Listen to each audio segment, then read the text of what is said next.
There are lots of decisions we make in day-to-day life which we use rational thought, and we should use rational thought for, but it doesn't make them scientific.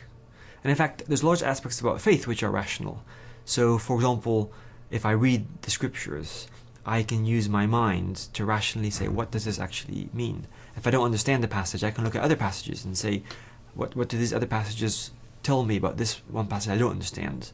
Do they give me a richer picture of it? Those are all rational ways of thinking about things. There's also rational ways of looking at the history of Jesus Christ, for example. We can see, did Jesus really exist? Is there evidence for that? There's direct evidence. Is there indirect evidence? Is there evidence that he rose from the dead? We can look at the stories. Do they cohere? And I think if those stories were not coherent, then religion would be truly rational, and I wouldn't believe in it. So if, for example, we could show that Jesus was really a mythical figure, then I think our faith has no value.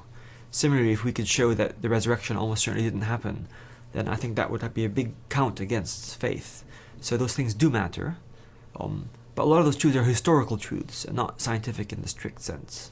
We can apply the types of thinking we use in history, types of thinking we use in the legal practice, all of which are non-scientific necessarily, but are nevertheless rational. So I think there's large aspects of faith which are based on rationality. Some knowledge is personal knowledge. Some knowledge can only be obtained by being in something. So I think there's an aspect about faith which is that way, that we say that we come to a relationship with Jesus Christ. And I can explain it to you. I can give you evidence that Jesus really existed. I can give you evidence that he rose from the dead, which can be very persuasive. But in the end of the day, until you make a step of faith, you won't know what it's like to have a relationship with Christ until you're in that relationship. And so there is a step of faith. That's not an irrational step. That can be a step because of trust. But you don't know for sure what's going to be on the other side, right? And there's an aspect of that as well, which is the way life is, right? Life is not simple. But all the rich things in life come from, I think, those types of interactions.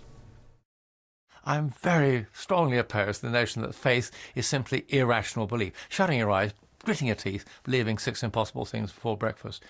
I have reasons for my religious beliefs, just as I have reasons for my scientific beliefs. Of course, they're different kinds of reasons, because they're different kinds of beliefs.